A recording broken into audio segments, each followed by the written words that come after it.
song. Come on now.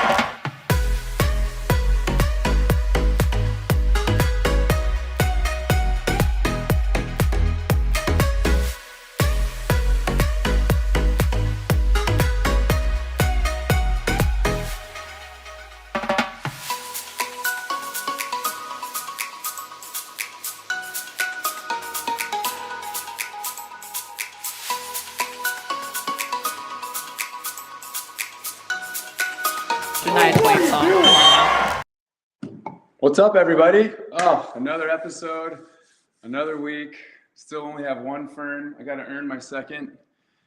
Galifianakis is just my idol, so I've got to get there one day. Well, it's been a big week. I've been all over the place. I've been at so many t-ball baseball games for hours, just watching for the 30 seconds that guy is up to at bat, and then sitting and waiting. So it's been a lot of shuttling kids around to sporting events and just being dad. So a lot of things going on, and excited to get in the sand again coming up. We got, I think, a little under 2 months before our first event in Austin, which I'm super excited about. And I think we're going to put up a poll here on who I'm going to be playing with. I found out who I'm playing with in Austin, so I'm excited. But we're going to throw up a poll to find out. I want you guys to vote and guess on who it might be. So it's exciting. I'm really excited. Stoked to take my shoes off again and get the feet in the sand. If only, you guys probably haven't seen this on social media, but gas is through the roof.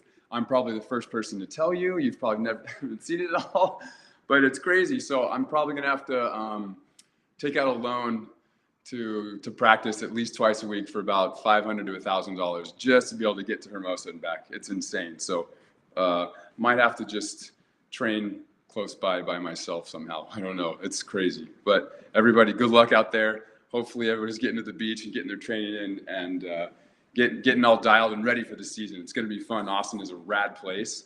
I love that town, city, location. It's so fun to hang out and be there. So excited about that. But if you guys want to know or ask any questions or see polls, go to avp.com and click on the Entourage widget. It'll pop up, enter it in, and then you'll get access to be able to comment back and forth. You'll get alerts early on to know who we have as guests or when we'll be doing a show. So mostly to ask questions, because I love getting questions from you guys and being able to answer back while we're live during specific episodes. So excited about our guest today, Emily Day, the legend. I mean, I think it's two or three time, well, back-to-back Manhattan Open winner. I think she has another one on top of that. Been playing on the world tour as long as I have, ever since. I mean, we were travel buds for the longest time, going through the trenches, grinding, playing in country quotas and qualifiers and main draws and dominating. So I'm stoked to talk to Emily because we've been in the same time zone and playing for the same amount of time. It's been really cool. So I'm excited to talk to her and about her new partnership and what's going on and how they're preparing. So here we go. We'll have Emily. She's here right and now. There she is. Oh, that was too early. Dang it. Hi, Em. Hey, Casey. How are you? Good. Thanks for making time. I know you rushed straight from practice, did the whole hurry, get in the car, make sure you didn't forget your phone, get all the sand off, shower, change, and get logged in. So thank you. I appreciate it. Yeah, no problem. So you're playing with April Ross this year. Yes. Right? Super fun. How's that going so far with training and just the whole thing? Because I know you guys are already buddies, but how's it going full-time, like a partnership mindset? Yeah, it's going well. Obviously learning a lot from her. I think it's pretty cool to, be playing with the gold medalist. So she's got a lot of knowledge that I'm like, yes, tell me more. I switched to the right side. So that's been fun. Just learning. It's just so cool when you can work hard at something and improve each day. Yeah. Especially after playing so many years on the left, it's been fun learning and exploring stuff from the right side. So you're slimy. You're like almost Todd Rogers. Slimy line is probably insane because your left side wrist away cutty was so nasty. I'm guessing that's going to be fun to hit a lot. Yeah. It's just finding that ball, right, where it kind of, you Oh, have to yeah. almost wait for it versus go get it. It's crazy. Yes. It's like, especially if you pass off the net and it's like coming over your shoulder, you're like, oh crap. Yeah, right? Because you're used to having it all here already on your Yeah. right arm. Oh, yeah. Yeah. That's But fun. That's crazy. And your guys' first event, when we got FIVB coming up, right? Yes. Yeah. So our first event, we're headed to the FIVB Challenger in Tlaxcala, Mexico, and we leave on Monday. Okay. Yeah. And then you guys are out for 2 weeks, I think it is. Yeah, so it's back to back. So we'll do the Challenger in Tlaxcala and then the Elite in Rosarito. And so we'll actually come home for like 1 or 2 days and then drive to Rosarito. So if anyone has hints on crossing the border, let us know. Because That's fun. Yeah. Yeah, I think I always have a little spare cash in case, they pull me over and they go, Right. oh, here you go. This is the droid you're looking for, right? Yeah. You're like, please leave me alone. But yeah, it should be fine. It's right across the border, and plenty of people do that. Yeah. We always do like a family vacation in like Rocky Point, and you got to cross the border for a little bit and drive all the way to the beach, and it's always fun, kind of going through town. And you always like build it up worse than it is, and then you like get there fine. You're like, we're fine. We'll be okay. Yeah. Do you cross at the Tijuana border or? We cross it like an Arizona border, so we go into Arizona. Oh yeah. So then we're only crossing for maybe like 45 minutes versus a long drive and navigating through. Yeah. With all the kids, it's like, oh, I just want to make sure it's the easiest path possible. Yeah. Straight. Yeah.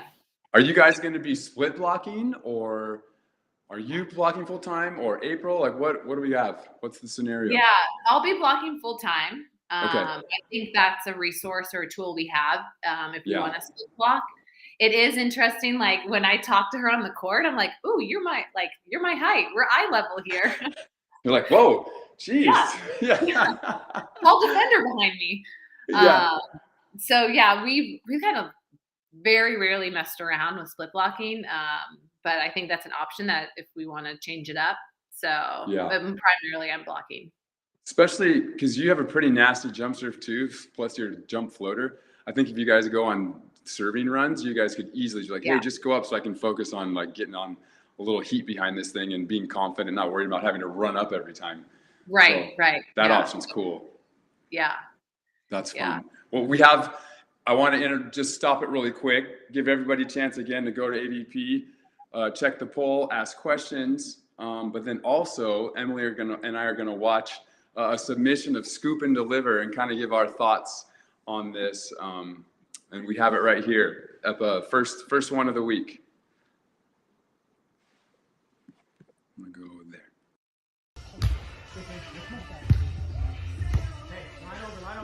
Come on. That's a great dig. Left. Let's go. That was How good. That was good. He like full layout. I mean, the blocker delays, right? He delays and gets that guy to feel comfy with like a really easy measurable line. And I mean, the transition set was insane. I mean, yeah, but like his scoop was like perfect. That was a full layout and then up quick to get your feet to the ball and just hammer. That was impressive. Mean, that's what you have to look forward to, right? You're just going to turn around and April's just going to have it right on top of your head. And like, this is easy. Do I just set over on two? Okay. Just set her. No, we're not setting on two. We are setting April. Yeah. I know, right? You're like, fight the urge. I know it's available. Don't do it. That's always, that was an impressive anytime my blocker's got a dig, like Jake especially, I'd be like, yeah, and I try to like send it, but I'm like, I should probably set the big man, but I feel like it's available. Yeah. I mean, a point's a point, and a quick point is nice. Right. Yeah, that was a nasty rally. So then I have one more little segment that people kind of send videos in, and then so in Camarillo at Sports Academy, we'll train like in the sand, and you've been a few times, right? Yeah. Have you come? Yeah. It's super fun because there's like no weather like limits, right? No matter what's going on outside, you can guarantee go play. And so I love that part about it. So all of these, the Coda Solar reps in this area, came for the first time to Sports Academy. I'm like, you guys have to come and check out like Disneyland. This is my idea of Disneyland. When we come here, like you play beach, you go lift weights, shoot hoops, you go get recovery. And they come in and they're like, bro, like you're not that good at volleyball. You know, of course they're trying to like all big league. Oh, I played in PE in high school. I'm like, cool. Oh And gosh, I was I like, love when well, people talk that. right? You're like, listen, just because they told you to go play and you rotated in a circle, you don't know how to play volleyball yet. Yeah. The majority of the skills are illegal. Like it'd be like if we played basketball and we were allowed to double dribble, like travel and do all these Right. things, right? Because when we play volleyball, they're always like mangling the set. Everything's illegal. Running You're into like, the net. right. Yeah. Like we're basically just being nice to let you Yeah. play. So these guys are like, look, bro, I could dig you. I'm like, all right, if any of you dig me, it's $100. And so that's kind of how this started. It's like $100 dig challenge. And so Okay. these guys are like, all right, here we go. And my rule is I have them stand and I'll draw a circle. And it only counts if I hit it in that circle where they're standing. And if Okay. they dig it and it's a settable ball, they have to be able to set the ball. Like in theory, it has to stay on their side and land on the court. I give them $100. And so no Okay. one's been, so this is what happened. We're going to show it here. I want your thoughts because I think it'd be fun if you did this too. Oh gosh. Give me another one. Not that fast.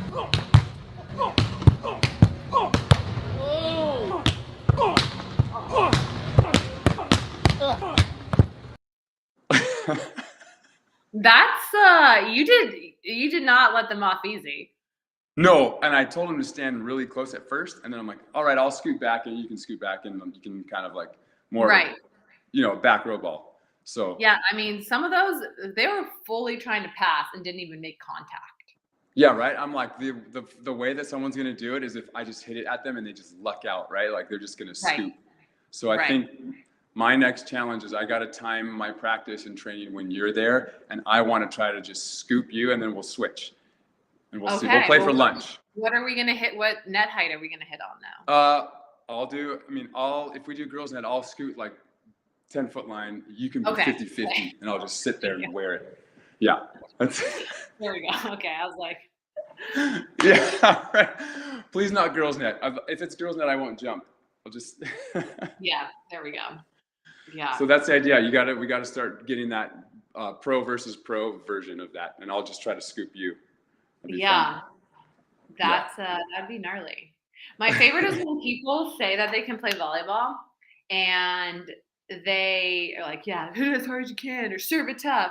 And they always have their arms together way too soon. And then they're just like, swinging them everywhere. Yes, it's almost like a baseball bat, right? And they're Yeah. like, oh. I got it. It's crazy. It's so funny how that our sport translates so differently than like most other sports. Because most people, like, if you don't play it, you played it for fun at high school. Oh, I've shot a basketball before, or I've Right. gone and played baseball a little bit. And not that pro is easier. I mean, it's just as gnarly, but at least someone's familiar. Volleyball seems to be like everyone's got their knuckles together and they're punching it, and lifting it. Yeah. You might have Yeah. to do that. An introductory tutorial. Listen, everybody. This is how you start your first time playing. Yeah. Yeah. So I have a few other questions I want to ask you.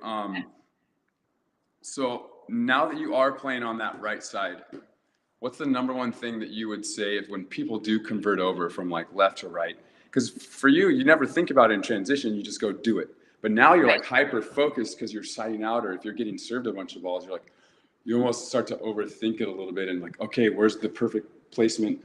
What's your mindset now going from left to right? What's helping you kind of get more and more comfortable right now? Yeah, I think the first thing that has helped the most is my approach, like where I line up for my approach and asking for the set like a little bit more pushed. Because I want that ball on my right shoulder and I want to be like coming into it. So we started off practicing and I kept saying with you for April, and it was too much up and down, and I wasn't able to hit back to the line. So that, like I say, push a little, and now that it's getting like out to my shoulder, that's been super helpful. So it's like almost the footwork before you even start your approach that has been the biggest change that I've made, and that has paid off. Yeah, so you're passing and you're just doing like a little hop step to the left. Yeah. No, not to the left. Oh, I'll to the right. Yeah. Oh, okay. If I pass straight in front of me, I'll hop set to the right. If I pass to my left, I actually probably should go to the left a little, but I usually just stand and then I ask for a push set. Like, And hey, then you come just follow step me up close. Yeah. Okay. here. Yeah. Yeah. Yeah. I like that was kind of the hardest thing for me too, because I played left for so long and then switching Right. to right. And I'm like, oh, I don't have all my bailouts and all that, like the comfort levels of like, I know I have 3 or 4 options no matter what the set is, because I have my body in a good position. And on the right, you're like, what do I even want to do? I know I like this, but now I can't do any. I've always felt the same thing. I'm like, I'm trapped. And if I say with you, and if I'm like 6 inches to the right too much, I'm like, oh, and I'm stuck all the time because the set will just die. Right. Yeah. That's the danger of that right side. Did you take a straight in approach or would you come in at an angle? I've been So I kind of tried like it all. Yeah. I tried it all. I was like, oh my gosh, you know who Which helped me one the was your most? favorite? Well, it's crazy because indoor I'd kick out really far and then come in and like let it pass and thump line, or go if it was inside, I'd go get it and just try to keep it high or drop it sharp if the middle wasn't there. But on the beach, it was so different because the wind would move the ball and I was like, oh my gosh, I don't even know. And so I tried both.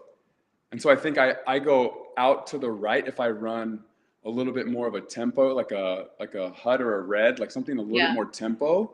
I'll go out, and then if it's an up and down or a push, I like to kick into the left, and then just make sure I keep distance, because I don't want to get stuck under it inside like this, but I do want it to be where my first option. I think this is who helped me the most. It's kind of cool.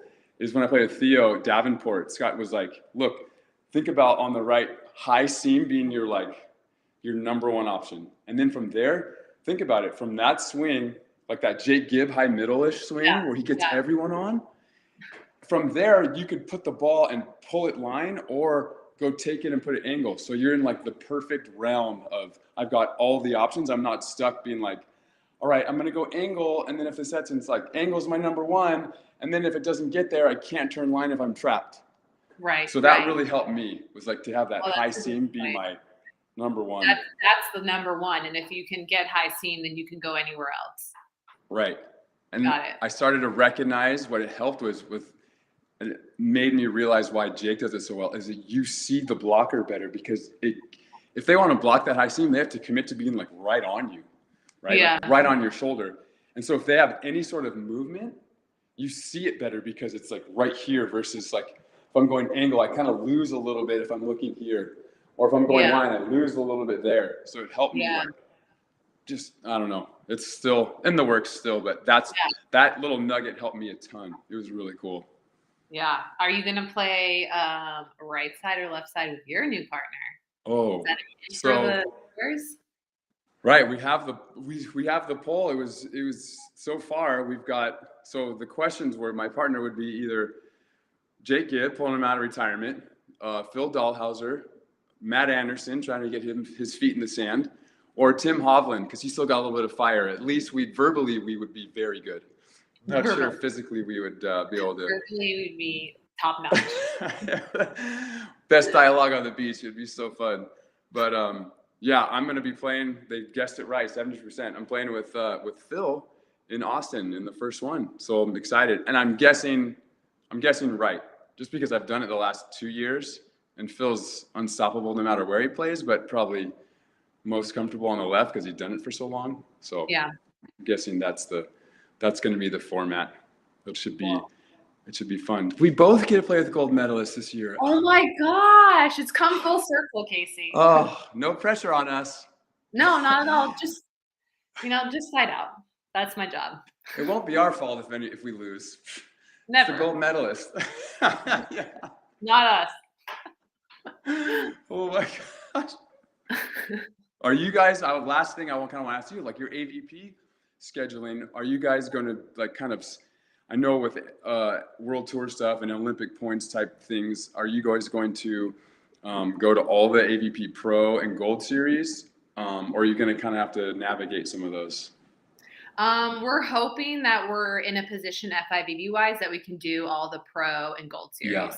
Yeah, we definitely want to put importance on getting to those. So as long as we just set ourselves up in terms of like, we're going to Mexico so that Right. like we can go to Austin instead of whatever that overlaps with.